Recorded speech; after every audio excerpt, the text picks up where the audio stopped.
Magandang umaga po mga kapatid. Great morning. At pwede rin nating sabihin na malamig na umaga.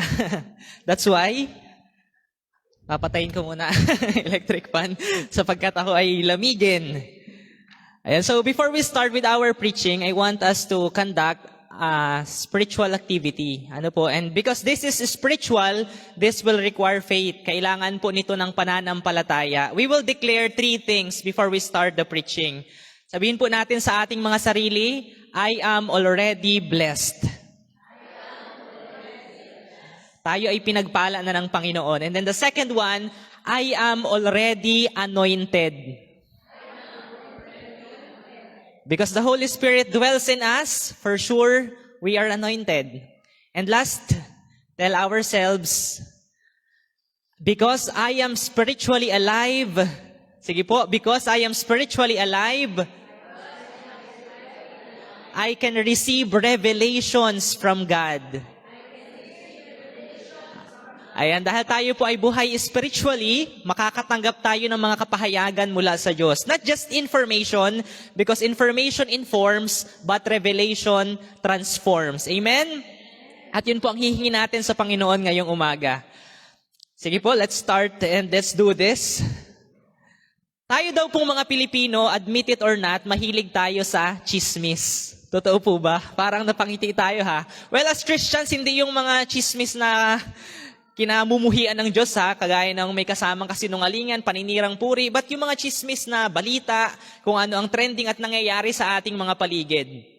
Kahit minsan ay sabihin natin na ayaw natin, pag narinig na natin yung mga linya na, uy, alam mo ba yung nangyari kay ano? Parang kusang yung radar natin gumagana, no? And tumatalas bigla yung ating pandinig. At dati po, for us to get this trending issues, gossips, kailangan nating lumabas ng bahay. Kailangan nating pumunta sa kanto, kailangan natin na makipag-usap sa mga kapitbahay. Pero sa paglipas po ng panahon, syempre umunlad na tayo, nag-advance na ang technology. Hindi na natin kailangang lumabas ng bahay. Basta may cellphone tayo at syempre internet connection, ang bilis nating makasagap kung ano yung trending. Di po ba? Isang scroll lang natin sa Facebook, may makikita na tayong mga trending issues. Halimbawa, may balita tungkol sa korap na opisyal na nangurakot sa kaban ng bayan. O kaya isang taong makapangyarihan na inabuso ang karapatan ng iba at nanlamang sa kapwa. O kaya isang opisyal sa pamahalaan na nagsabi ng malaswang mga salita tungkol sa isang sikat na personalidad. At marami pa pong ibang mga balita. At aminin natin, maliban dun sa mismong balita, minsan mas curious tayo sa laman ng comment section. Di ba? Sino po dito ang ganon? Yung pag may nakita kang balita, pupunta ka sa comment section para makita mo kung ano yung sinasabi ng mga tao. At kapag masama yung balita, mababasa natin ang mga komento such as, wala kayong kaluluwa. Sana di na lang kayo ipinanganak. Kayo ay masasamang damo. At habang binabasa natin yung mga ganon, parang there's some sort of relief dahil naiisip natin na hindi lang pala tayo ang nakakaramdam ng ganun. There are people who feels the same about those bad news happening all around us. At sa English po ay may tinatawag tayo na righteous indignation. Pwede po bang sabihin natin yon? Righteous indignation. At yung righteous indignation, yun daw po yung isang uri ng galit na deserve dahil talagang masama yung ginawa. Nasusundan po ninyo? Galit na nararamdaman natin dahil mali talaga or masama talaga yung ginawa sa atin. Pero kahit ito ay righteous indignation, mapapansin pa rin po natin na habang tayo ay galit na galit, di ba? We are furious about these things. We should ask, what are the words we say? What are the thoughts we produce? Ano yung mga lumalabas sa bibig natin? Ano yung mga tinatype ng daliri natin? And are those words suited for a Christian? Yung mga salita po bang yun ay nababagay sa ating mga Kristiyano? Mga salita ba yun na nagbibigay ng buhay, nagbibigay ng pag-asa at liwanag? O baka kagaya ng marami sa sanlibutan, ang mga salitang yun ay punong-puno ng galit, ng puot, ng kadiliman, ng sumpa, ng kamatayan? And I can remember during the previous rallies na ginawa doon sa Maynila, may isang sikat na artista na nagsalita at inisa-isa niya yung mga masasamang ginawa ng mga kurakot na politiko at yung masamang dulot noon sa mga Pilipino. At sa kahuli-hulihan, nagtapos siya sa isang malutong na mura. Napakinggan po ninyo yun? At yung mga tao ay pumapalakpak. Kasi righteous indignation. But imagine this with me, if I am the one standing here and then I started cursing, I started saying words which are not suited for a Christian, baka maging questionable yung pagiging Kristiyano ko, hindi po ba? Anong punto ko? Okay, there is this righteous indignation, but as Christians, we should be aware of what we speak, of what we produce. Because as Christians, we are called to bring hope. Dapat tayong magbigay ng pag-asa ng liwanag habang ang mundo ay pasama ng pasama. At syempre, madali po na magalit kapag ang mga sitwasyon ay nababasa natin or nababalitaan natin. Pero ang mas mahirap na tanong, paano kung tayo mismo yung nandoon sa sitwasyon? Paano kung tayo mismo yung inalipusta, tayo mismo yung ginawa ng masama, tayo mismo yung sinaktan, siniraan, ano ang gagawin natin? Baka tayo ay mapapraise sa Lord. Ay, naalala ko yung prayer ni Cara David nung kanyang last birthday. Ang sabi niya, sana mamatay lahat ng kurakot sa buong mundo. At yung mga tao naman, ay sige Lord, wag na muna yung wish ko, yung wish na lang muna ni Cara David para naman maging better place yung bansa natin. At minsan po ay ganun tayo, we tend to ask God, Lord, make this world a better place. Alisin niyo na po lahat ng masasamang damo. Sana po maubos na sila. But wait, teka lang. Kapag sinabi nating masama, hindi ba kasama tayo doon? Yung tinutukoy nating masasamang damo ay walang pinagkaiba sa atin. At kung tutugunin ng Diyos yung panalangin natin na ubusin ang masamang damo, baka sa susunod na linggo ay wala nang nakapwesto dyan sa palagi mong inuupuan. Kaya pag tayo pong dumaranas ng mga ganitong klase ng sakit, we have to remember that this world is broken. That is why brokenness is all around us. Broken people, broken situations, broken government, broken families and all. Kaya ano po ang gagawin natin kapag tayo ay naharap sa mga ganitong uri ng sitwasyon at mga tao? Minsan po, yung mga kasamaan na nararanasan natin, admit it or not, yun ay dulot ng ating mga kasalanan, pagkakamali, or poor decisions. Amen? May mga ganun pong pangyayari sa buhay natin na tayo ang may kasalanan. Sa madaling salita, kasalanan natin, kaya deserve natin yun. At sa mga ganong sitwasyon, marahil ay binabasag po tayo ng Panginoon para turuan tayo, para disiplinahin tayo. And mind you guys, that is also a form of God's love. Okay? Kaya, all the more na kapag ganun yung sitwasyon, tayo ang may kasalanan, dapat lang talaga tayong magpakumbaba, magtimpi, sapagkat tayo ang nagkamali. Hindi yung tayo na ang may kasalanan, tayo pa ang galit. Okay, may mga ganong pangyayari, pero meron din naman pong mga sitwasyon na alam mo na malinis yung konsensya mo. Wala kang ginawang mali, wala kang inapakang tao, pero talagang masama lamang ang mga tao sa paligid, masama ang sanlibutan, kaya dumaranas ka ng ganong mga sitwasyon. At sa mga ganon pong pangyayari, mas nagiging hamon para sa atin ang pagiging Kristiyano. Amen? Mas nagiging hamon sa atin na pigilan yung ating mga sarili na gumawa ng masama. Kaya tatanungin po natin ang ating mga sarili. Lalaban ka ba gamit ang paraan ng mundo? Kagaya ng galit, mura, paghihiganti. Kasi yun sana yung gusto natin, di ba? Pero bilang mga mananampalataya, hindi na po angko para sa atin ang mga pamamaraang iyon ng sanlibutan. Kaya kung pipiliin naman natin ang pamamaraan ng Diyos, kailangan po nating magtiwala sa Kanya. We have to trust God that despite the situations we are facing, despite the hurt that we are experiencing, He is still sovereign. What we need to do is to forgive dahil yun yung sinabi niya sa atin, and it is God's job to take revenge. Sabi niya sa kanyang salita, ako ang gaganti. Di po ba? Kaya kailangan lamang nating magtiwala sa Kanya. Ang susundin natin ay ang paraan ng Diyos. At kapag, para magawa po natin iyon, meron tayong isang salita na kailangang tandaan. At itong salitang ito ang magiging paksa natin sa buong mensahe. Salita na parang ayaw nating mapakinggan kapag tayo ay galit na galit. At yung salita pong yun ay pagtitimpi. Sabihin nga po natin, pagtitimpi. Okay, bakit tayo napunta sa pagtitimpi? Of course, we are still sa atin po tayong serye tungkol sa mga katangian na dapat taglayin nating mga mananampalataya. At ang susunod na pag-uusapan natin ay long-suffering. Long-suffering. Bakit napunta sa pagtitimpi? Kasi po, upon searching the word, we learned na ang long-suffering ay nag-originate sa two Greek word na ang ibig sabihin ay long and temper. long and temper. Kaya, literally, ang ibig sabihin ng long-suffering ay long-tempered or pagiging mapagtimpi. Ano po? And I want to clarify na ito ay hindi lamang isang uri ng pagtitiis o pagpipigil sa ating mga sarili, kundi ito ay mas malalim. Okay? Kasi pag sinabi po nating pagtitiis, inatiis natin yung sakit, inatiis natin yung tinatanggap nating masamang ginawa ng ibang tao. Pag sinabi naman nating pagpipigil, napigilan natin yung ating mga sarili na gumawa ng masama or to respond doon sa masamang ginawa sa atin. Okay? Pagtitiis, natanggap natin yung pain kahit masakit. Pagpipigil, inapigilan natin yung ating sarili na gumanti o gumawa ng masama in response doon sa ginawa sa atin. Pero ang pagtitimpi is most likely the combination of the two. Nagtitiis tayo at nagtitimpi tayo or nagpipigil tayo. Ano po? It's like pagtitiis plus pagpipigil equals pagtitimpi. Okay, nasundan po natin. Pagtitiis plus pagpipigil equals pagtitimpi. At doon po tayo dapat lumago. Hindi lang basta pagtitiis, hindi lang basta pagpipigil, kundi we are called to have a long temper. Okay? Pagtitimpi. Sino po dito ang sanay magtimpi? Can someone raise his or her hand and be proud about being long-tempered? Meron ba? Wala.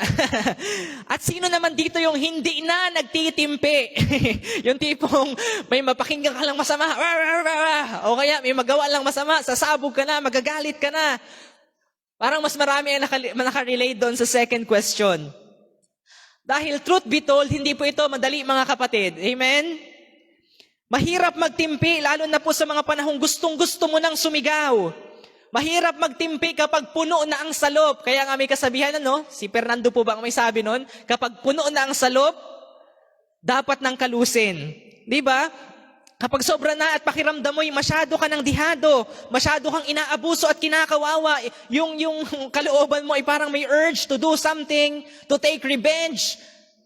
Kaya kahanga-hanga po ang mga ganitong tao na punong-puno ng pagtitimpi. Sasaludo ako sa mga tao may ganitong klase ng pagtitimpi. Dahil sabi sa Kawikaan 16:32, ang taong mapagpigil ay higit na mabuti kaysa isang bayani. Imagine, ang taong mapagpigil ay higit na mabuti kaysa isang bayani. You are better than a hero if you have this long temper. Kasi di ba, kapag wala tayong pagtitimpi, ano ang dulot noon? Nawawala ang kapayapaan, nagkakaroon ng mga komplikasyon sa mga sitwasyon. Pero kung meron tayong pagtitimpi, naiiwasan yung mga ganon. That's why we can understand the Bible when it said na ang taong nagpipigil sa sarili ay higit pa sa isang bayani. At sa atin pong batayang talata na pagbubulayan natin ngayong umaga, itinuturo ni Apostol Pedro na ang pagtitimpi ay hindi tanda ng kahinaan. Kasi marami sa atin, ang tingin sa pagtitimpi ay parang tanda ng kahinaan. Di po ba? I want you to open your Bible with me and let's read sa 1 Peter chapter 2 verses 19 to 25. Unang Pedro chapter 19 to 25. Ayan. Ang sabi po doon, sapagkat kapuri-puri ang nagtitiis ng parusa kahit walang kasalanan, bilang pagsang-ayon sa kalooban ng Diyos. May pagmamalaki ba ang magtiis ng parusa kung ito ay dahil sa paggawa ng masama? Hindi. Ngunit kung magtiis kayo ng hirap sa kabila ng paggawa ninyo ng mabuti, pagpapalain kayo ng Diyos. Ang pagtitiis ng hirap ay bahagi ng pagkatawag sa inyo ng Diyos. Sapagkat nang si Kristo ay magtiis para sa inyo, nag-iwan siya sa inyo ng isang halimbawa na dapat ninyong lubos na tularan. Hindi siya gumawa ng anumang kasalanan o nagsinungaling kailanman. Nang siya ay insultuhin, hindi siya gumanti ng insulto. Nang siya ay pahirapan, hindi siya nagbanta. Sa halip, ipinaubaya niya ang lahat sa Diyos na makatarungan kung humatol. Verse 24, sa kanyang pagkamatay sa krus, pinasan niya ang ating mga kasalanan upang tayo'y mamatay na sa kasalanan at mamuhay ng ayon sa kalooban ng Diyos. Sa pamamagitan ng kanyang mga sugat, kayo'y pinagaling. Sapagkat kayo ay tulad ng mga tupang naligaw, ngunit ngayon, kayo'y nanumbalik na upang sumunod sa pastol at tagapangalaga ng inyong mga kaluluwa. Mula mga kapatid, dun sa talata po na ating binasa, mauunawaan natin na ang pagtitimpi ay hindi pagsuko ng isang talunan. Okay? Kasi kung yun ang papaniwalaan natin, edi parang sinabi natin na ang Panginoong Jesus ay talunan. Pero sa ating talata, malinaw na sinasabi na ang pagtitimpi ay hindi pagsuko ng isang talunan. Sa halip, ito ay lakas ng isang taong nagtitiwala sa Diyos. Kaya ngayong umaga, pag-aaralan po natin ano-ano ang mga pakinabang ng pagtitimpi. Exciting, right? Kasi a challenge sa atin yung pagtitimpi, pero knowing na ito pala ay may pakinabang, baka magdulot ito sa atin to push ourselves na magtimpi pa. Sa mundo pong puno ng galit, ganti at sigawan, ang tunay na lakas ay hindi yung marunong gumanti. Okay? Listen to this, church. Ang tunay na lakas ay hindi yung marunong gumanti. Hindi yung nagtataas agad ng boses. Hindi yung mabilis sumagot, mabilis sumabog, at nakakatakot magalit. Diba? May mga ganun tao na, ay, nakakatakot yan, strong yan, kasi naninigaw yan, malakas ang boses niyan, mabilis yan magalit. And we perceive those people as someone strong, but in reality, in the eyes of the Bible, they are not. Okay, hindi. Ang tunay na lakas ay yung marunong magtimpi habang nagtitiwala sa Diyos. Let me repeat that. Ang tunay na lakas ay yung marunong magtimpi habang nagtitiwala sa Diyos. Hindi lang tayo basta magtitiis habang nalalamangan. Uunawain po natin na sa gitna ng ating pananahimik at pagtitiwala sa Diyos, mayroong malaking pakinabang. Mayroong malaking pakinabang. At itong malalaking pakinabang na ito is worth it kaysa doon sa kahihiyan, kaysa doon sa sakit na pwede nating tanggapin habang tayo ay nagtitimpi. So are you excited? I am excited. So let's do this. Ano-ano ang pakinabang ng pagtitimpi? Number 1, nabibigyang lugod ang Diyos. Nabibigyang lugod ang Diyos. Gusto po ba nating bigyang lugod ang Diyos? Amen. Mag-focus muna tayo sa ating unang verse, sa verse 19, ang sabi, sapagkat kapuri-puri ang nagtitiis ng parusa kahit walang kasalanan bilang pagsang-ayon sa kalooban ng Diyos. Ang sabi, kapuri-puri daw po ang isang tao na nagtitiis dahil sa pagsang-ayon sa kalooban ng Diyos. Sa madaling salita, ang unang dahilan po kung bakit tayo magtitimpi ay ito. Dahil ito ang kalooban ng Diyos. Bakit po tayo magtitimpi? The number 1 reason is dahil ito ang kalooban ng Diyos. At kung maghahanap po tayo ng rason kung bakit tayo magtitimpi, kahit masakit, kahit nakakagalit, kahit parang unfair, ang pinakaunang sagot ay simple lamang. Don't make it complicated. The answer is simple. This is the will of my Father. This is the will of God. Ito ang gusto ng Panginoon. Ganoon din po sa ating buhay, hindi po ba? Marami tayong ginagawa o pinipiling huwag gawin dahil sa pagsasalang-alang sa ibang mga tao na mahalaga para sa atin. Halimbawa po, sa trabaho, gagamitin natin ng maraming beses ang tungkol sa trabaho ngayong umaga. Di po ba sa trabaho meron tayong boss? Maliban na lamang kung ikaw yung big boss doon sa trabaho mo. But if you are working in a corporate world, most commonly, there is always someone superior than you, right? Merong mas mataas sa iyo ang posisyon. At kahit minsan, hindi natin gusto ang utos, sinusunod natin. Tama? Bakit po? Dahil may authority sa atin yung taong nagbigay ng utos. Nirerespeto natin ang posisyon ng taong iyon. And because He's above us, we obey and we try to please Him. Tama? Dahil yon ang gusto niya, yon ang gagawin natin at yon ang ibibigay natin. Ganun po sa trabaho. O kaya, let's make it personal sa ating mga pamilya. Sa ating mga magulang, minsan may ipapagawa sa atin, pero minsan parang pagod tayo kahit nakahiga lang naman tayo maghapon. O kaya, minsan hindi talaga natin gusto yung utos, pero ginagawa pa rin natin. Bakit? Dahil mahal natin sila, at kapag naisip natin na ito ay kagustuhan ng ating mga magulang, kahit mahirap ay gumagaan sa loob natin kapag nakakasunod tayo. Tama po? Dahil kung hindi, ang kapalit naman nun ay nababagabag tayo. Naisip natin na baka magalit sila, baka mapagalitan tayo, or worse, baka masaktan natin sila or maramdaman nila na hindi natin sila inirerespeto. Kaya di ba may kasabihan, mas mabuti ng sumunod kaysa sumuway. Pwede po ba sabihin natin yon? Mas mabuti ng sumunod kaysa sumuway. Okay? Madalas po nating nababanggit na ang Diyos ay ating Ama. Do you believe that, church? Ang Diyos ay ating Ama. At kung siya nga ay Ama natin, dapat po nating matutunan na makipag-ugnay sa Kanya tulad ng isang tunay na anak sa Kanyang Ama. Kaya kapag sinabi ng Diyos na magtimpi ka muna, Hayaan mo muna, ako ang bahala. Hindi po tayo sumusunod dahil napipilitan tayo. Sumusunod tayo for His sake. Dahil mahal natin siya at naniniwala tayo na ang sinabi niya ang palaging makakabuti. Kahit minsan parang di mo maunawaan, Lord, inapi na ako, bakit di ako gaganti? Lord, sinabihan ako ng masama, siniraan ako, sisirahan ko din dapat. Pero sasabihin ng Panginoon, hindi, magtimpi ka muna, hayaan mo muna, ako na ang bahala.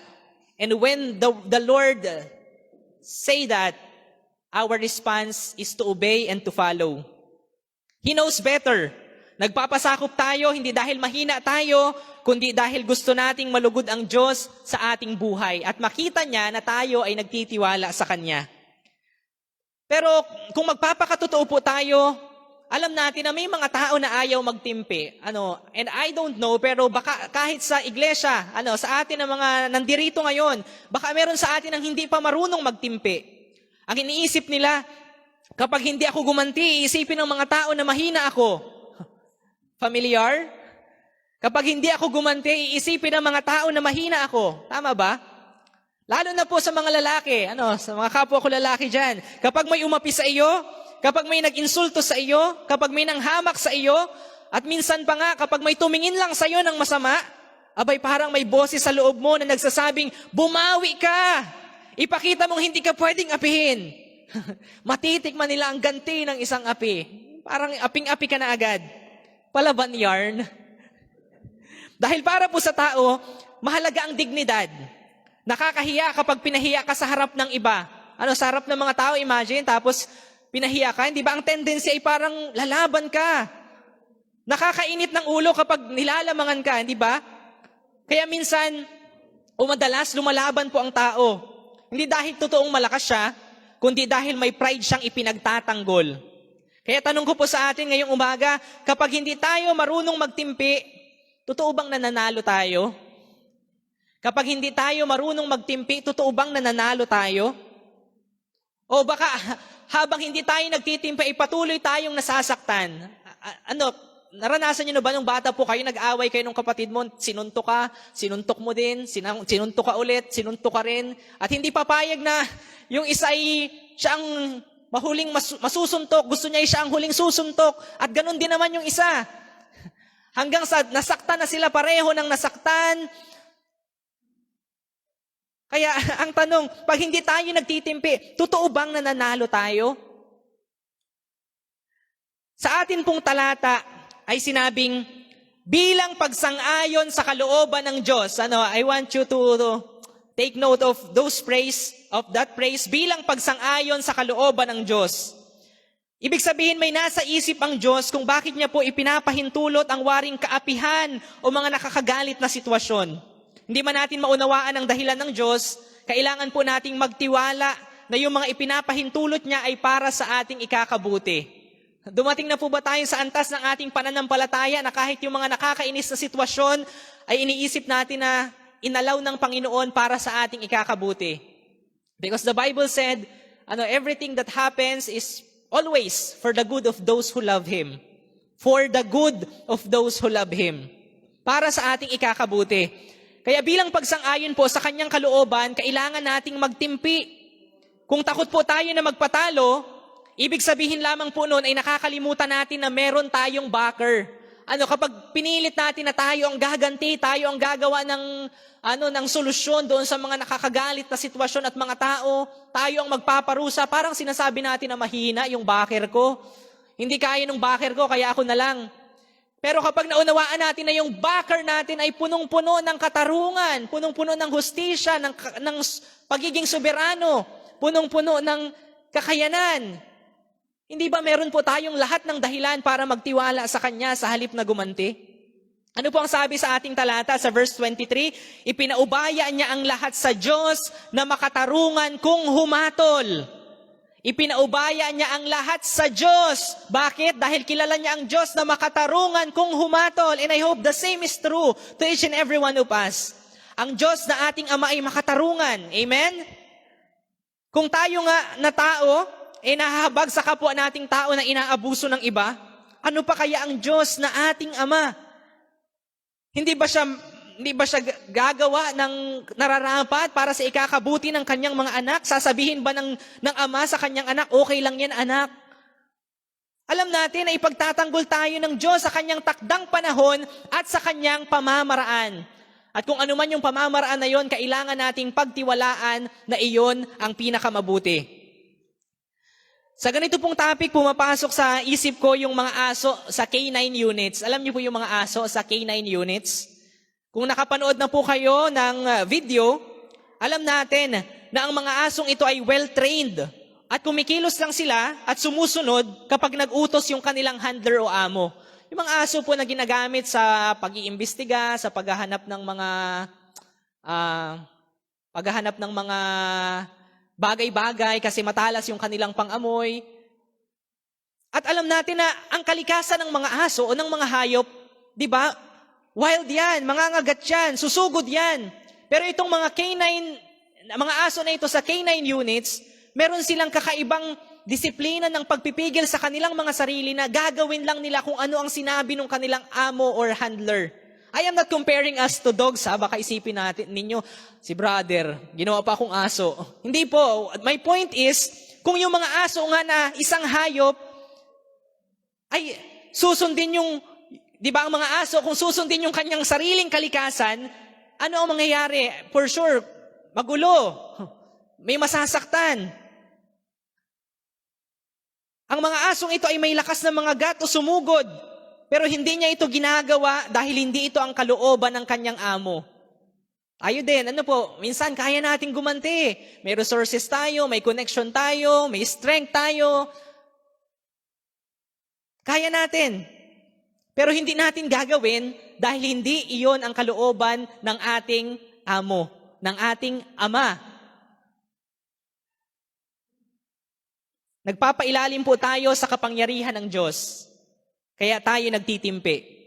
At sa ating relasyon sa Diyos, ganoon din po, kung ang utos sa atin ay stand down or wag sumugod, nararapat lamang na tayo ay sumunod at magtimpi.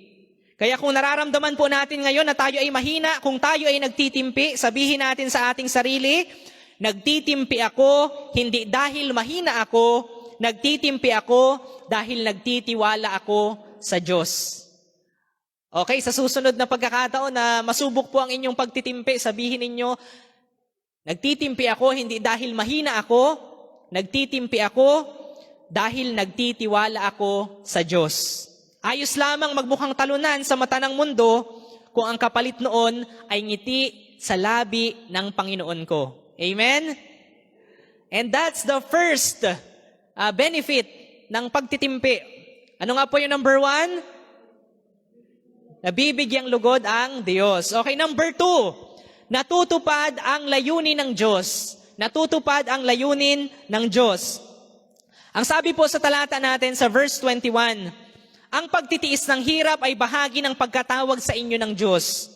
Sapagkat nang si Kristo ay magtiis para sa inyo, nag-iwan siya sa inyo ng isang halimbawa na dapat ninyong lubos na tularan. Ibig sabihin, hindi lang po tayo nagtitimpi dahil gusto nating malugod ang Diyos.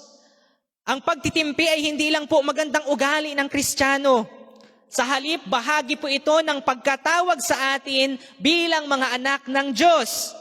Kaya tatanungin ulit natin, bakit kailangan magtimpi? Yung unang sagot kanina, dahil ito ang kalooban ng Diyos. Pangalawa, dahil kasama ito sa calling natin. Dahil kasama ito sa calling natin. Bakit po tayo magtitimpi? Ano ang pangalawang sagot? Dahil kasama ito sa calling natin.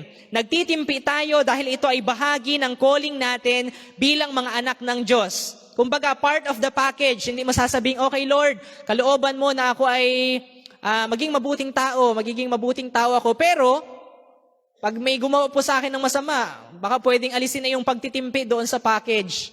O kaya, sige po, maging ibanghelyo ako kasi yun yung kalooban mo. Pero, kapag po matigas ang ulo ng tao ay pwedeng alisin yung pagtitimpi.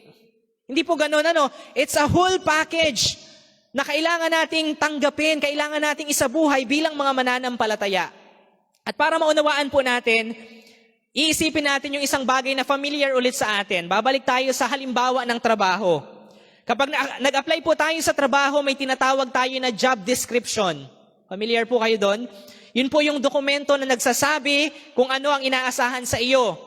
Nandoon yung mga responsibilidad, tungkulin, ano ang saklaw ng iyong trabaho, everything, ano po, related to what's expected from you, andon sa job description mo. Sa madaling salita, doon nakasulat yung trabaho mo.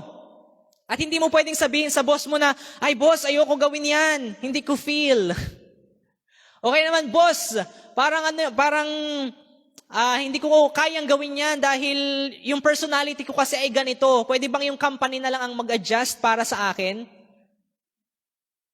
Aba, pag ganun po ang katuwiran natin, baka makatusan tayo ng ating mga boss at mahirapan tayong manatili sa isang trabaho kapag puro ganun ang papairali natin. Ngayon, isipin natin ito spiritually. Noong tinanggap po natin ang kaligtasan kay Kristo, hindi lamang tayo tumanggap ng kapatawaran. Tinanggap din natin ang bagong pagkakakilanlan bilang anak ng Diyos at ito po ay may kasamang responsibilidad. Okay po? Maliwanag po. Kasi yung mga tao, karamihan iniisip, okay, pag anak ng Diyos, puro pagpapala. Kung sa trabaho, parang promotion lang, dagdag lang ang sweldo. But no, we have to understand na when God promotes us, it always comes with responsibilities. Hindi lang puro pagpapala ang pagiging Kristiyano. You are part of something bigger than yourself. You are part of something na kailangan mong gumawa, kumilos at makibahagi. Hindi ka lamang consumer sa loob ng iglesia. You have to take step as someone na pinagkakatiwalaan ng Diyos sa kanyang mga layunin. Kaya kung gagawa po ng job description ang mga Kristiyano, parang ganito po yan. Nakalagay, position. Ano ang position? Child of God, anak ng Diyos. Responsibility, mamuhay katulad ni Kristo. At sa baba, daily assignment, magtimpi. Okay, marami yun. Marami pong nakalagay syempre sa ating daily assignment. Pero one of those, part of the package is magtimpi. And again, hindi mo pwedeng alisin o bawasan yung job description mo. Hindi si Lord ang mag-a-adjust para sa atin. Okay? Ano nga? Position, anak ng Diyos, responsibility, mamuhay katulad ni Kristo, daily assignment, magtimpi. Malinaw, ano po? Ibig sabihin, kapag may nanakit sa atin, kapag may nang insulto sa atin, kapag may nang api sa atin, ang tanong natin ay, bakit nangyari ito? Ang tanong natin ay hindi, bakit ito nangyari sa akin? Ang tatanungin natin ay, ano ang gagawin ng isang anak ng Diyos sa sitwasyong ito? Ano ang gagawin ng isang anak ng Diyos sa sitwasyong ito? Di ba kung alam po natin, kilala natin ang ating pagkakakilanlan or identity in Christ, dapat automatic ang response din natin ay nakaangkla or nakabase dun sa pagkakakilanlan na yon. Halimbawa po, ikaw ay doktor, professionally identified ka as a doctor, at kapag may biglang inatake or nagkaroon ng injury, alam mo yung immediate na gagawin mo because you are a doctor. Pero sa atin pong mga Kristiyano, dapat ganun din. Kapag may mga sitwasyong nakakagalit, nakakainis, dapat alam din natin yung ating automatic response as someone identified as a Christian. At ano nga po ang ating daily assignment? Magtimpi. Katulad po ulit sa ating mga trabaho, inaasahan natin na ang calling o pagkatawag ay puro promotion, pagtaas ng sweldo. Pero hindi po ganun. Sa buhay Kristiyano, totoo na pwede tayong pagpalain ng Diyos, tinuturuan niya tayo kung paanong maging marunong. Pero hindi po palaging ganun. Ang buhay Kristiyano ay hindi siya storm-free, bagaman tayo ay storm-proof. Testings will surely come. Dadating yung mga taong nakakainis, mangyayari yung mga sitwasyon na nakakagalit. Pero paano tayo tutugon? Masusubok po ang ating pagkatawag sa gitna ng kaguluhan at kawalan ng katarungan na nangyayari sa ating sanlibutan. Pero we have to remember na it is something we should expect. And because this is something expected, we ought to know how to respond. Dapat alam natin kung paano tayong tutugon as someone identified as a child of God. Sabi po sa James 1 verses 2-3, count it all joy, my brothers, when you meet trials of various kinds, for you know that the testing of your faith produces steadfastness. Okay, ano daw? Count it all joy. Kapag may dumating daw na mga pagsubok, count it all joy. Bakit? Dahil yung mga pagsubok na ito ay huhubog sa atin. At kapag naipasa natin ang test na ito, tayo ay lalago. We will become better than who we were yesterday. Pero sa totoo lang, kapag may taong nakasakit sa atin, yung sakit na nakakawasak talaga, sino po ang nakaranas ng ganun? Hindi po lahat sa atin ay Bible verse agad ang lumalabas sa isip. Tama? May mga sitwasyon na ang lumalabas agad sa isip natin ay, bakit ginawa niya yun? Hindi ako papayag na ako ay apakan. Kailangan niyang maramdaman ang ginawa niya, gaganti ako. Naranasan niyo na po ba yung pakiramdam na nanginginig ka? Yung katawan mo ay nanginginig sa sobrang galit? Yung parang may sumisigaw sa loob mo na, gumanti ka! At hindi ko po sasabihin na abnormal iyon dahil yun ay nararamdaman ng lahat. Pero tandaan po natin, hindi lahat ng nararamdaman natin ay dapat nating sundin. At hindi porket kaya natin, gagawin natin. Okay po, again, testings will come. Nakakainis na tao, nakakainis sa sitwasyon, we have to expect them. Dahil sabi ng Panginoon, testings of the faith will surely come. At normal na makaramdam tayo ng galit. Pero hindi po lahat ng nararamdaman natin ay dapat nating sundin at hindi porket kaya nating gumante ay gagawin natin. Kahit sa mga corporate o professional world, may mga pagkakataon na nagpipigil tayo ng emosyon at may mga bagay na hindi natin ginagawa kasi nasa trabaho tayo. May boss na nakakapikon, may katrabaho na nakakainis. Pero hindi tayo sumisigaw basta-basta. Kasi iniisip natin, may trabaho pa akong babalikan. I have to act professionally. I have to deal it professionally for the sake of my job, for the sake of my position doon sa kumpanyang yon. At kung sa trabaho, kaya natin kontrolin ang galit, mas lalo po dapat na kaya natin bilang mga anak ng Diyos na magtimpi. Dahil ang pagpipigil po ay parte ng ating pagkatawag, ginagawa natin ito dahil ito ang inaasahan sa atin. Ito ang nararapat nating gawin. Ang kaibahan, kung sa trabaho, pwedeng 8 hours, yung iba 12 hours kung may OT. Pero sa atin, ang duty natin bilang mga anak ng Diyos ay 24/7. 24 hours a day, 7 days a week. Hindi pwedeng, Lord, Sunday lang ako, ma-duty bilang Christian. Pero yung Monday to Friday ko, bahala na, Lord. Magagalit ako kung gusto ko. Sasabog ako kung gusto ko. But no. As true Christians, our duty is to act like a real Christian intentionally 24 hours a day, 7 days a week. At kailan po yun matatapos? Hindi iyon matatapos. Hindi iyon matatapos. Naka-duty tayo, kaya kailangan nating magtimpi. Kapag dumating po ang tukso na magalit, tingnan mo parati ang iyong job description. Sabihin mo, anak ako ng Diyos, at ang atas sa akin ngayon ay magtimpi. Malaking parte po ng pagtitimpi ay pagkukontrol ng emosyon. Tama? Madalas, ang taong nagkukontrol ng kanyang emosyon ay pinipiling manahimik. Nananatili tayong tahimik sa kabila ng pangungutya. Pero hindi po ba, may mga pagkakataon na kapag inipon mo lang ng inipon, ano ang mangyayari? Pwede pong sumabog. Pero kailangan nating tandaan na hindi dahil tayo ay tiklop, kaya tayo nananahimik, kundi dahil ayaw nating ibigay sa kaaway ang reaksyong iniintay niya para tayo ay gumawa ng bagay na laban sa ating pagkatawag. We won't allow the devil to push us to our limits to the point na sasabog tayo at mapapangyari yung gusto niya. So what should we do?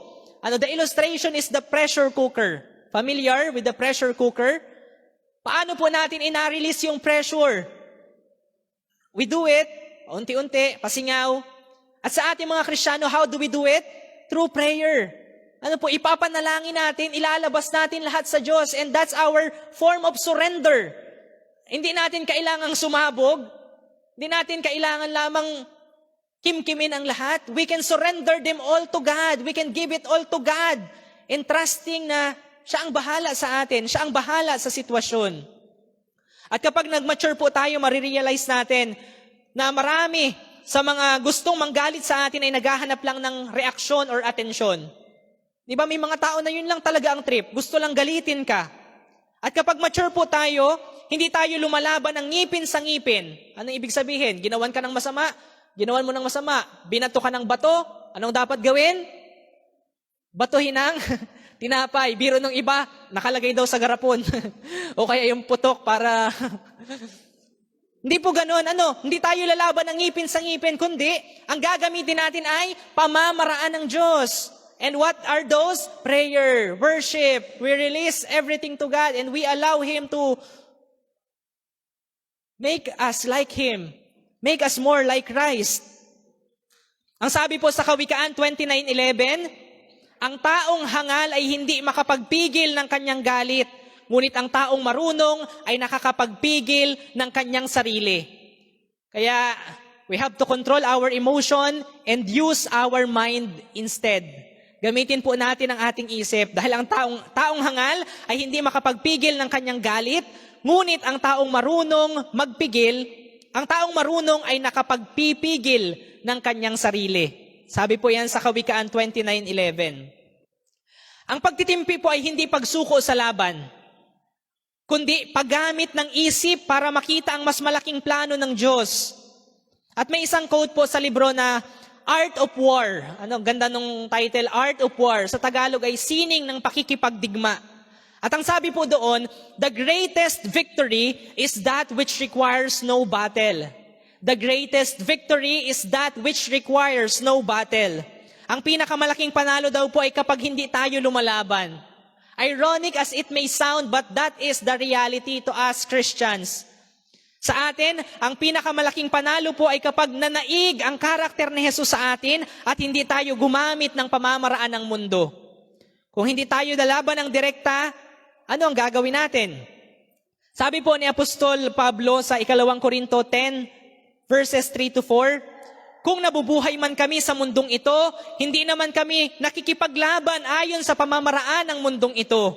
Ang sandata namin ay sa pakikipaglaban ay hindi makamundo, kundi ang kapangyarihan ng Diyos na nakakapagpabagsak ng mga kuta. Ano po ang sabi ni Apostol Pablo? Upang makatugon po tayo ng tama ayon sa pamamaraan ng Diyos, kailangan muna nating maunawaan na ang laban ay hindi pisikal, kundi spiritual. Okay po, and when we understood na ang laban ay hindi pisikal, kundi spiritual, ang dapat nating gawin ay gamitin ang mga pamamaraan ng Diyos. Hindi po tayo lumalaban sa mga taong nakakasakit sa atin ayon sa pamamaraan ng mundo, gaya ng pagganti, paggagalit o pagkapuot. Ang kaaway po ay gustong sirain ang ating patotoo. Alam niyo po ba yon? Gagawa siya ng mga pamamaraan para tayo ay magalit at masira ang ating integridad at patotoo. Gusto niyang gamitin ang galit para mawala ang ating integridad. Kaya minsan, may mga tao at sitwasyon na pinapadala ang kaaway na sadyang nakakapikon. Ano po? Para kapag naghalit tayo, matatalo tayo sa spiritual battle. Kasi nilabanan natin ang pamamaraan din ng mundo Hindi tayo nagtimpi, naghalit din tayo. Kaya ano po ang sabi ni Pablo? Binibihag namin ang lahat ng kaisipan upang pasunurin kay Kristo. Ibig sabihin, ang kuta o maling pag-iisip o yung matinding kapit ng kasalanan ay dapat daw po na ikukulong natin at sinusupil sa pamamagitan ng kapangyarihan ng Diyos. Dahil ang laban ay spiritual, ipinapaubaya po natin sa pamamaraan ng Diyos ang laban. Because this is a spiritual warfare, this should be dealt with spiritually. At walang ibang mabisang sandata kundi ang pamamaraan ng Diyos. Hindi po pisikal na armas, kundi pagpapasailalim ng ating isip sa layunin at kalooban ng Diyos. That's how we win. Yun po ang tanging paraan para tayo ay magtagumpay sa laban na ito. Because this is a spiritual battle, this should be dealt with spiritually. And how do we do that? Through the power of God, the power of the Holy Spirit that dwells in us and enabling us to perform what is expected from us. Kaya kapag nagtitimpi po tayo, akala ng dyablo, akala ng mundo ay talo tayo. Pero sa totoo lang, panalo tayo sa spiritual battle. Pero kapag umanti tayo, parang tinutulungan po natin ang kaaway na magtayo ng kuta sa ating puso. Pero kapag nagtimpi tayo, winawasak natin ang kuta ng galit, ng pride at puot. Kaya sa halip na gumanti, ano po ang gagawin natin? We release the pressure through prayer. Idinadalangin natin, sinasaway natin ng may pananalig ang mga maling pag-iisip sa pamamagitan ng katotohanan mula sa salita ng Diyos. May sinasabi po sa ating talata sa verse 23 na sa halip daw na gumanti, ang sabi ay, ipinapaubaya niya ang lahat sa Diyos na makatarungan kung humatol. Mga kapatid, ang pagtitimpi ay hindi kahinaan. Ito ay pagtitiwala sa hustisya ng Diyos. Parang inasabi natin, Panginoon, hindi ko kailangang gumanti, ikaw ang bahala sa hustisya. Kaya tandaan natin ito, maaaring sa mata ng mundo, talo ang nagtitimpi, pero sa mata ng Diyos, siya ang tunay na nagtatagumpay. Sa mata ng mundo, parang talo yung nagtitimpi, pero sa spiritual realm, siya ang tunay na nagtatagumpay. Dahil sa bawat pagkakataon na pinipili mong magtimpi, natutupad ang layunin ng Diyos sa iyong buhay. At ang mas mahalaga sa lahat, mas nagiging kawangis at katulad tayo ni Kristo. That's the second benefit or pakinabang ng pagtitimpi. Ano nga po ulit yung number 1? Nabibigyang lugod ang Diyos. At pangalawa, natutupad ang layunin. At pangatlo at panghuli, nahihikayat ang iba na manumbalik. Nahihikayat ang iba na manumbalik. Pwede pala yun, magtitimpi ka lang, meron ka nang magagawa para manumbalik yung iba. Sabi sa verse 21, nag-iwan si Kristo ng halimbawa upang ating lubos na tularan. Lubos na tularan. Tatanungin natin, bakit mahalagang tularan si Kristo? Dahil ang layunin ng buhay Kristiyano ay hindi ang manalo sa mga sitwasyon, ang tunay na layunin natin ay makita ang Diyos sa ating buhay. Ano po, hindi natin layunin na, kailangan ako palagi yung panalo. Kailangan ako ay palaging angat sa iba. Hindi ako pwedeng nakikitang inaapi-api. Hindi po yon ang ating ultimate goal or layunin in life. Ano? Ang layunin natin, ang tunay na layunin natin ay makita ang Diyos sa ating buhay. Gusto po ng Diyos na ang buhay natin ay maging salamin ng karakter ng Panginoong Hesus. Kaya kapag may mga tao pong nakasakit sa atin at nagtimpi ka, ang nakikita nila ay hindi lang ikaw. Nakikita nila si Kristo at maaaring gamitin ito ng Diyos para makakilala sila sa Panginoon. Sa ginawa po nating pagtitimpi, or sa ginagawa nating pagtitimpi, katulad ni Jesus, nagsiset po tayo ng example na maaari ring tularan ng iba. Sa mata pa naman po ng mundo, ang buhay natin ay palaging hahanapan ng katibayan ng ating pananampalataya. Nararamdaman niyo po ba yun na ang mundo ay palaging nakatingin sa atin, naghahanap ng patunay ng ating pananampalataya. At kapag nakagawa tayo ng mali, sasabihin ang mga linyang, Kristiyano ka pa naman, palagi ka pa naman sa simbahan. Kung sinasabi nating tayo ay binago ng Diyos, kailangan po itong makita sa paraan ng ating pamumuhay. Hindi para magpakitang tao, kundi dahil totoo ang pagbabago mula sa loob. Ano po? The transformation that starts from within. At sa gayon nagkakaroon ng integridad.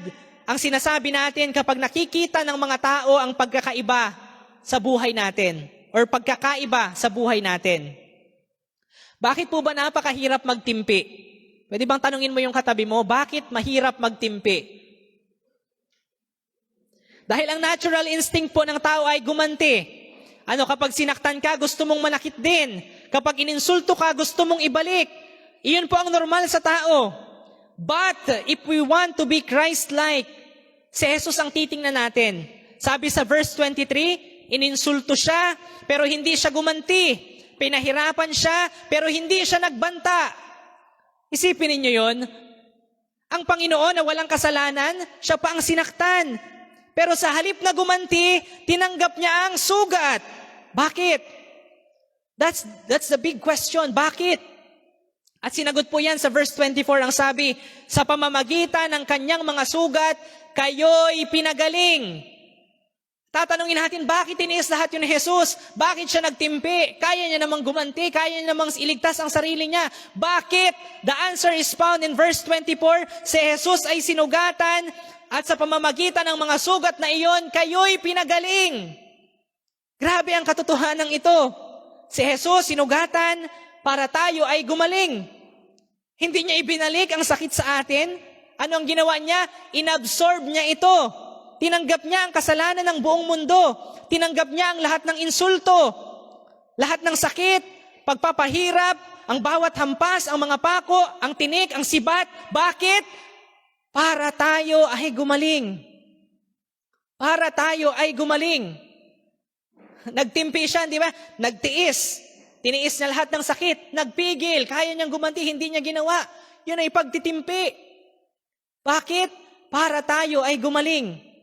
At ang sugat na tinanggap niya sa krus, ang naging daan ng ating kaligtasan. Because of His wounds, we are healed. We are now forgiven. We can be with the Father again. At dito po natin makikita ang isang napakalalim na katotohanan. Mga kapatid, ang pagtitimpi ay hindi lang pagsasara ng bibig o pagpipigil ng galit. Ang pagtitimpi ay mag-require sa atin na i-absorb ang lahat ng sakit para hindi na ito kumalat pa.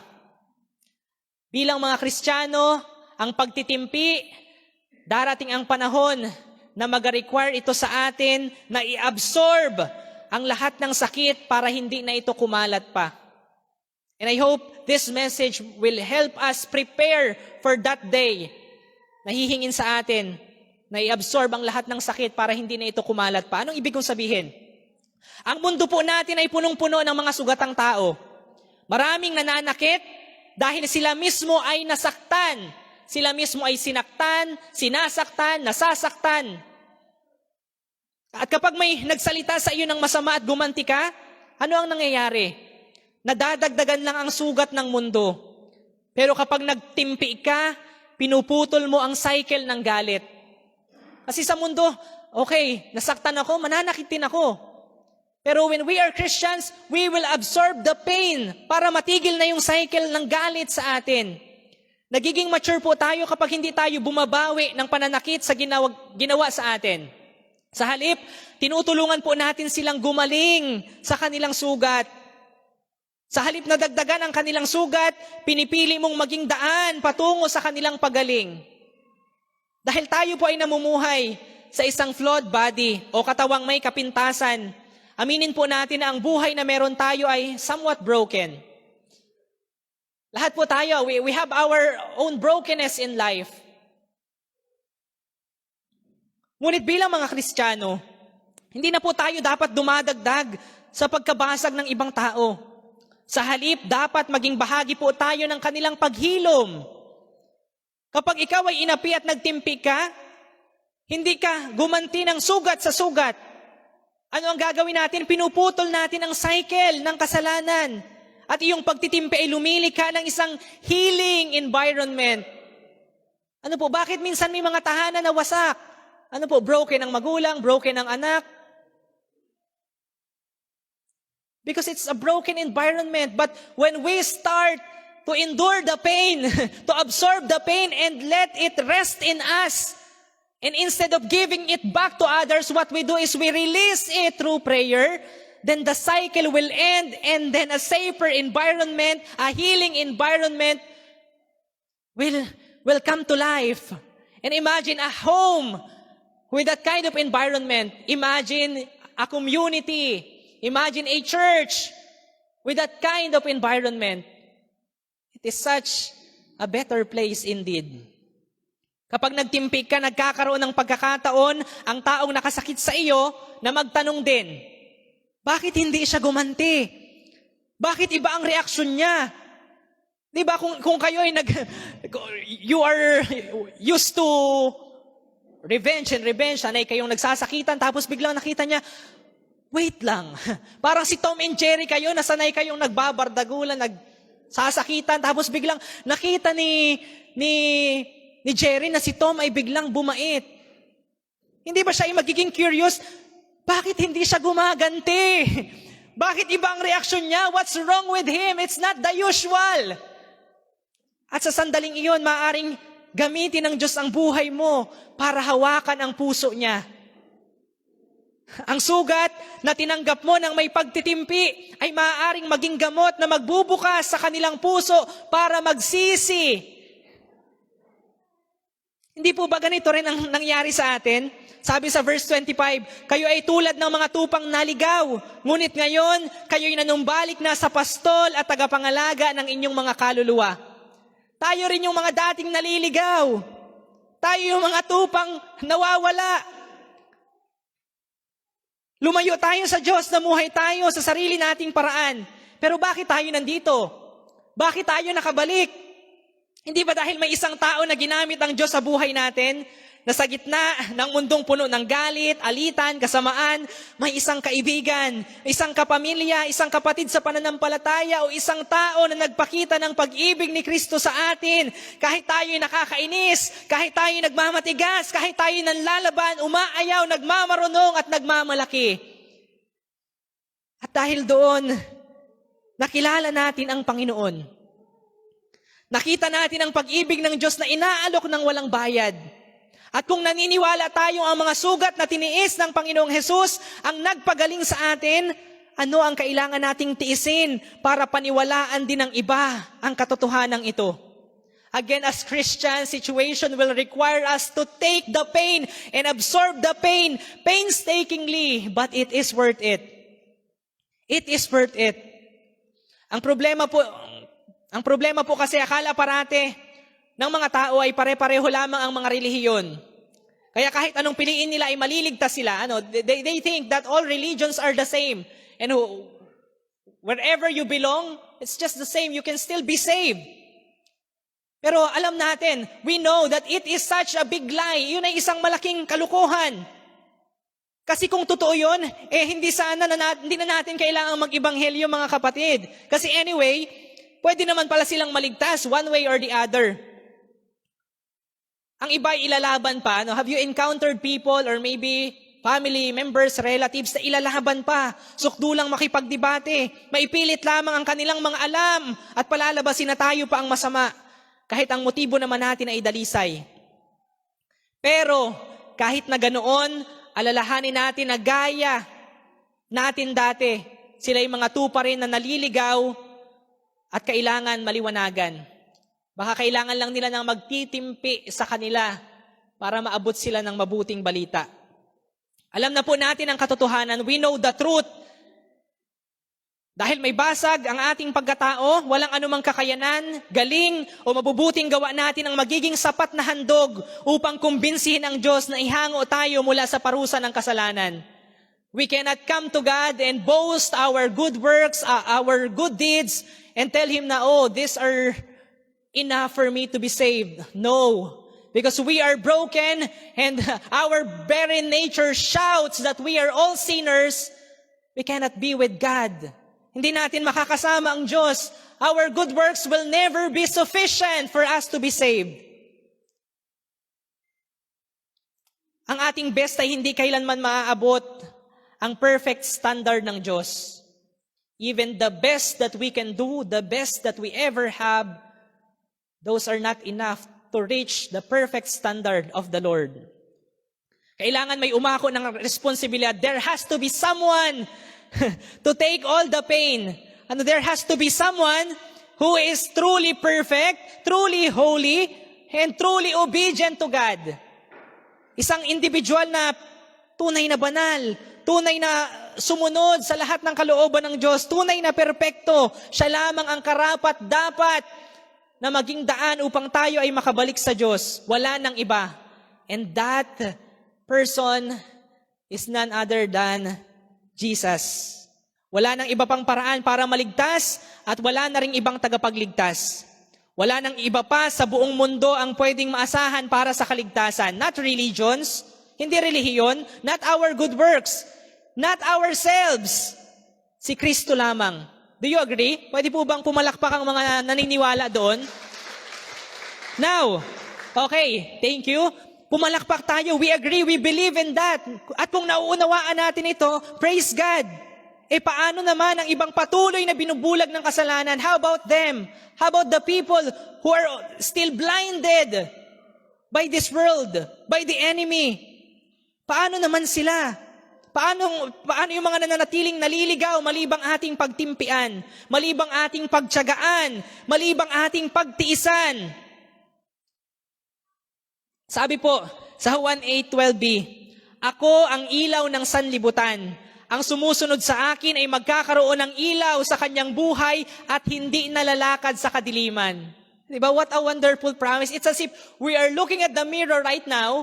At ang sabi po ng Biblia, ang nakakarinig, nagbabasa ng kanyang salita, okay, ay parang humaharap daw sa salamin. Pag di natin ito isinabuhay, abay parang humarap tayo sa salamin at kinalimutan natin yung ating nakita. At imagine the Word of God as a mirror right now, and it is telling us na ang sumusunod sa Kanya ay magkakaroon ng ilaw sa Kanyang buhay at hindi nalalakad sa kadiliman. Okay? Yun po ang ating larawan sa pagharap sa salamin. Huwag nating kalilimutan. Ibig sabihin, sa Diyos nagmula ang ilaw, kaya binigyan ng liwanag ang ating mga buhay. At tayo bilang mga anak niya, ang tungkulin natin ay paliwanagin ang ilaw na nagmumula sa Diyos at liwanagan ang ating kapaligiran. May isang magandang larawan po dito. Are you familiar with the lighthouse? Or parola? Ano po? The lighthouse. Sa gitna ng madilim na dagat, sa gitna ng bagyo, ang tanging pag-asa ng mga barko ay ang liwanag ng lighthouse. Hindi ito sumisigaw, hindi lumalaban, hindi nakikipagdebate, nagbibigay lamang ito ng liwanag. Yun lang. Pero dahil sa liwanag na yon, nakikita ng mga barko kung nasaan ang ligtas na pampang. Don't get me wrong. I'm not saying na palagi lang tayo magtimpi at manahimik and then that's it. No. Eventually, we still need to preach the gospel. But there will be times and there will be people that our long suffering will be tested and our silence is all that they need to see that we are sincere. Okay, para makita yung ating sinseridad, good starter, na meron tayong pagtitimpi, makita sa atin yung ating pagtitiis. Kasi minsan, di ba po, kapag nasaktan tayo or na-offend tayo, nireject tayo ng taong yon, parang may yung ating makasalanang nature ay nagsasabi na, bahala ka dyan, bad shot ka na sa akin, dalhin na kita sa salvation, pakilala na kita kay Jesus, ayaw mo pa, bahala ka. Hindi po ba? May mga ganong pagkakataon. Pero again, daily assignment as a child of God, kailangan nating magtimpi. Kailangan nating magtiis. At gaya ng parola, stand still and let your light shine. Sabihin mo sa iyong katabi, stand still, let your light shine. At kapag pinili mong magtimpi, para kang nagbubukas ng bintana ng lighthouse. At ang liwanag ni Kristo ay sumisikat sa iyong buhay. What a wonderful illustration. Ibig sabihin, hindi ikaw ang nasa spotlight, si Jesus ang nakikita. At sa mundong punong-puno ng kadiliman, dulot ng gantihan, ng galit, ang isang taong tahimik na nagtitimpi dahil sa takot sa Diyos ay maaaring maging liwanag na magtuturo sa iba pabalik sa pastol ng kanilang kaluluwa. Imagine this with me, mga kapatid. Sa kadiliman ng gabi, dark night, and people are in the middle of the sea, in the middle of the ocean. Sa gitna ng dagat, may malakas na hangin, storm surging. Malaki ang alon. At ang katangi-tanging pag-asa ng mga taong naroon ay nakaangkla sa isang malakas na ilaw na nagtuturo kung nasaan ang pampang. The only hope that they have is the lighthouse that directs them and tells them, this is the safe place. Ganoon din po tayo. Kapag nakita ng mga tao na iba ang reaksyon mo, na may kapayapaan ka sa gitna ng pang-aapi, itinuturo mo sila sa Diyos na gumagawa sa buhay mo.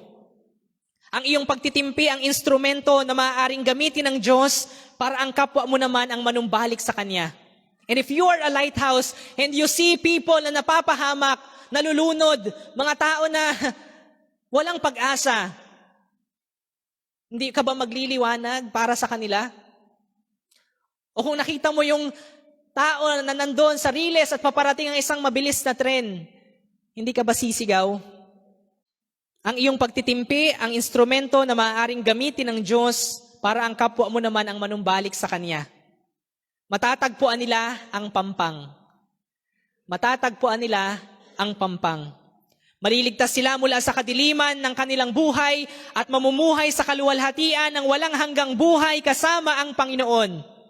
Iyon ay dahil sa mundong puno ng ingay, madilim, magulo, at punong-puno ng gantihan, may isang Kristiyanong tahimik na nagtitimpi at tulad ng isang parola, hindi siya sumisigaw o gumaganti, bagkus nananatiling nagbibigay liwanag upang ituro kung nasaan ang pinakaligtas na lugar, ang pampang. At yon ay ang presensya ni Jesus. Kaya sa atin pong pagtatapos, gusto ko pong itanong, mga kapatid, meron ba tayong kinagagalitan or kinaiinisan? Ano ba ang tunay na dahilan kung bakit tayo nagagalit? Dahil ba naging masama sila sa atin? O dahil may pagkakataon na nilamangan nila tayo? Umabot ba sa punto na pakiramdam natin talo tayo kapag hindi tayo gumanti? At kapag ganoon po ang nangyari, nawawala na tayo ng gana para maging gracious doon sa mga taong yon. Nawawala na rin yung desire natin na buksan ang ebanghelyo para sa kanila kasi bad shot na sila sa atin. Diba, sasabihin natin, bro, hindi mo kasi kilala yung tiyuhin ko, hindi mo kasi kilala yung kapitbahay ko, sinasabi mo lang yan kasi hindi ka naka-encounter nung kagaya nila na talagang masakit magsalita, talagang nakakagalit. I know, lahat po tayo may mga ganyang tao sa ating buhay. Kaya upang matulungan po tayo na isabuhay ang pagtitimpi, binigyan naman tayo ng Biblia, specifically ni Santiago, ng mga nararapat nating gawin sa bawat alitan. Ang sabi niya sa Santiago 1:19-20, Santiago 1:19-20, mga kapatid kong minamahal, unawain ninyo ito, maging alisto kayo sa pakikinig, maingat sa pagsasalita, at hindi agad nagagalit. Dahil ang galit ng tao ay hindi nakakatulong upang magawa kung ano ang ayon sa kalooban ng Diyos. Sa pagmamanage po ng bawat alitan, 3 bagay daw po ang ating tatandaan. Una, maging alisto sa pakikinig. Maging alisto sa pakikinig. You listen. Hindi tayo nakikinig para maghanap ng buta sa sinasabi ng iba. Baka naman, okay, makikinig ako para pag may namali siyang nasabi, I can use that against that person. Hindi po ganon. Hindi tayo nakikinig para mag-ipon ng bala na gagamitin sa pagganti. Nakikinig tayo upang maunawaan ang tunay na ibig sabihin ng kanilang sinasabi at kung ano ang totoong laman ng kanilang puso.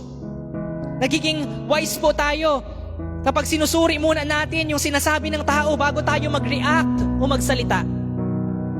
Ano po ang palatandaan kapag ang lata ay walang laman? Maingay. Di po ba? Pero if you are someone filled with knowledge, filled with goodness, and able to admonish that people, ano ang kailangan mong gawin? Kailangan mong maging alisto sa pakikinig. Manahimik ka muna. Minsan, what we need is to shut up and start listening first. Shut up and start listening first. Pangalawa, ano nga po yung una? Maging alisto sa pakikinig. Pangalawa, maging maingat sa pagsasalita. Maging maingat sa pagsasalita. Matapos nating suriin ang ating narinig, kailangan din nating suriin ang lumalabas sa ating bibig.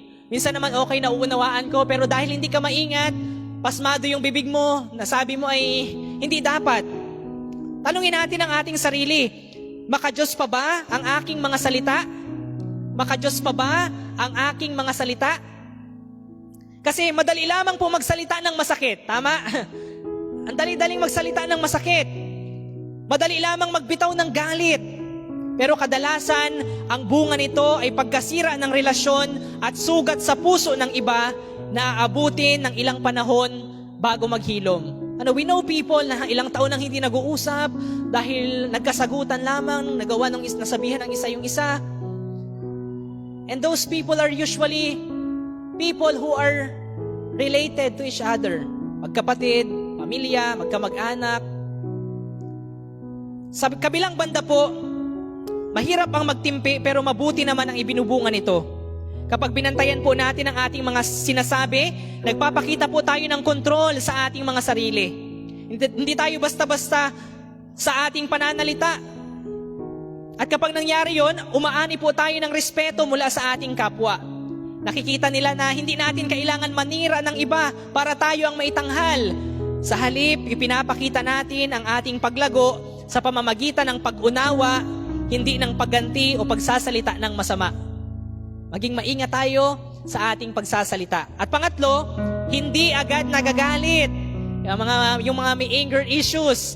Ano po? Sabi sa Psalms 103 verse 8, slow to anger, abounding in love. Yun daw ang katangian ng Panginoon na dapat din nating taglayin. Slow to anger, abounding in love. Yung iba, ginagawang baligtad, slow to love, abounding in anger. Pero hindi dapat ganun. Kaya tatanungin po natin ang ating sarili, mabilis ba tayong magalit? Dahil minsan di naman talaga nakakagalit agad yung mga sitwasyon. Baka na-misinterpret lang natin. Baka nadapuan lang ng konting pride yung puso natin. At kapag kulang tayo sa pag-ibig, madali tayong magalit. Tama? Kapag kulang tayo sa pag-ibig, madali tayong magalit. Pero kapag puno tayo ng pag-ibig, katulad ng Diyos, kahit may dahilan para magalit, hindi tayo agad-agad nagagalit. Ano ang pumapatay sa galit? Pag-ibig. Kaya, slow to anger, abounding in love. Slow to anger, abounding in love. Sabi po ni Santiago, doon sa kaninang binasa natin, testings of faith will surely come. At sa susunod na may susubok sa iyong pasensya, ano ang gagawin natin? Look at the cross. Sa cross po pinatunayan ni Jesus na siya ay makapangyarihan sa pamamagitan ng pagtitimpi. Pinatunayan niya na siya ay makapangyarihan sa pamamagitan ng pagtitimpi. He proved His power through pagtitimpi.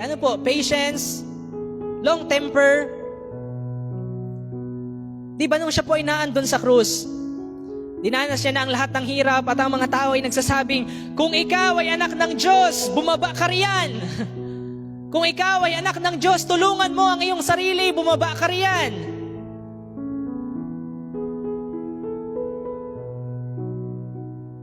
Pero nagtimpi ang Panginoon. Dahil alam niya na ang mga bagay na iyon ay kailangang mangyayari para sa isang mas malaking layunin. Mga kapatid, isipin po natin, kung si Jesus ay gumanti sa atin, kung siningil niya tayo sa bawat nating kasalanan, baka wala ni isa sa atin ang makakatayo ngayon. Pero sa halip na gantihan tayo, tinanggap ni Jesus ang lahat ng sugat, inabsorb niya ang lahat ng sakit, at dahil sa kanyang sugat, tayo ay pinagaling. Palakpakan po natin ang Panginoon. Kaya ngayon, kapag pinili po nating magtimpi, kapag pinili nating huwag gumanti, kapag pinili nating ipagkatiwala ang hustisya sa Diyos, maaaring gamitin ng Diyos ang ating buhay upang may isa pang tupa ang makabalik sa Kanya. Kaya sa susunod po na may sumubok sa iyong pasensya, tandaan mo ito. Ang pinakamalakas na tao ay hindi ang marunong gumanti, kundi ang marunong magtimpi dahil kay Kristo. Minsan, ang pagtitimpi ang pinakamalakas na sermon na pwedeng marinig sa atin ng mundo. Minsan, ang pagtitimpi ang pinakamalakas na sermon na maaaring marinig sa atin ng mundo. Hindi debate, hindi pasigaw na pagsaway na dinadaan sa init ng ulo, hindi ang malakas na pagpapamuka na may kasamang panghusga. Kahit pure yung intention mo, but when you deliver it that way, iba ang impression ng mundo. Pero kapag nakita sa iyo yung pagtitimpi, may pag-asa. Ano pong mga bagay ang ipinapaglaban mo ngayon? Anong mga bagay ang ipinapaglaban mo ngayon? Karapatan? Pride? Hustisya? Gusto mong patunayan na ikaw ang tama at mali sila?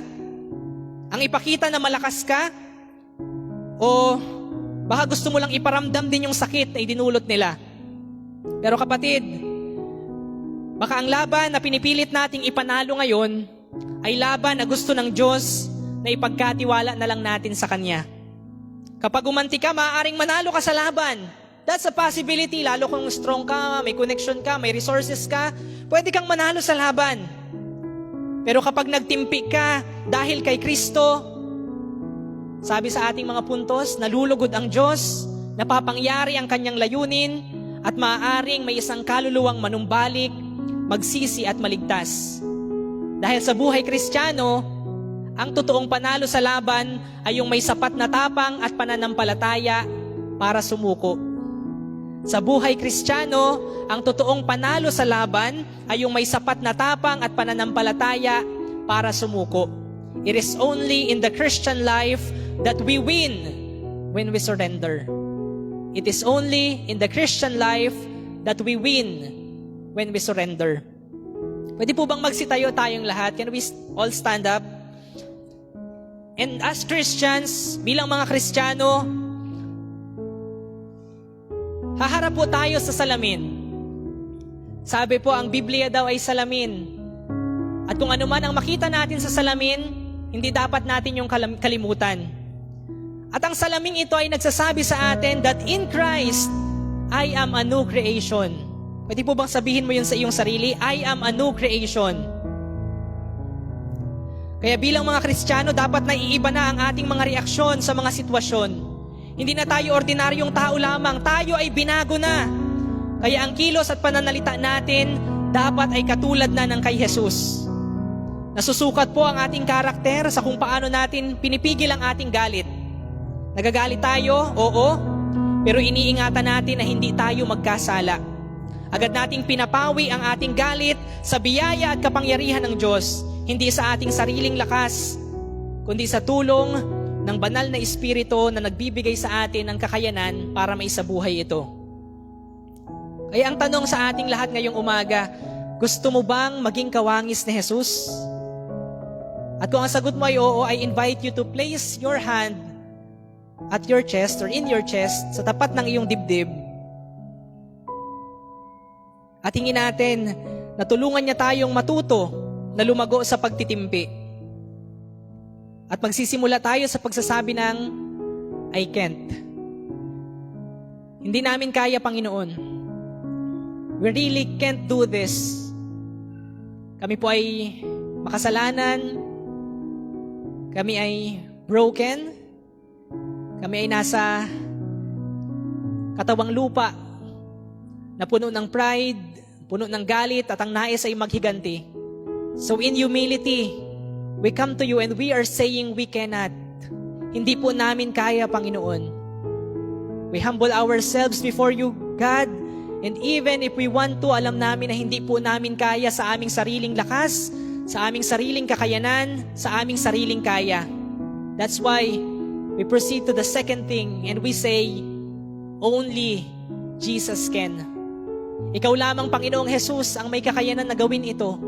Ikaw lamang, Panginoon, ang nagtiis ng hirap doon sa krus, nagtimpi sa kabila ng lahat ng sakit at sinasabi ng mga tao, dahil alam mo na mas mahalaga ang layunin kaysa ang paghihiganti.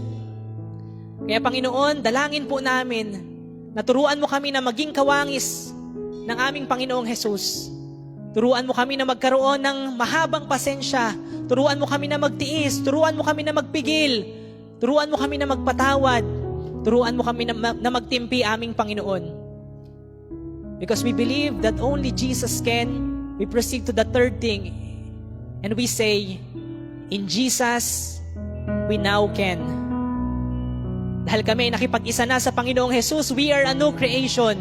At ang mga dating bagay na hindi namin kaya, ngayon ay kaya na namin. And as we face sa aming mga salamin, Panginoon, nakatayo kami sa iyong harapan, sa iyong katotohanan at sinasabi mo sa amin na kami ay bago na.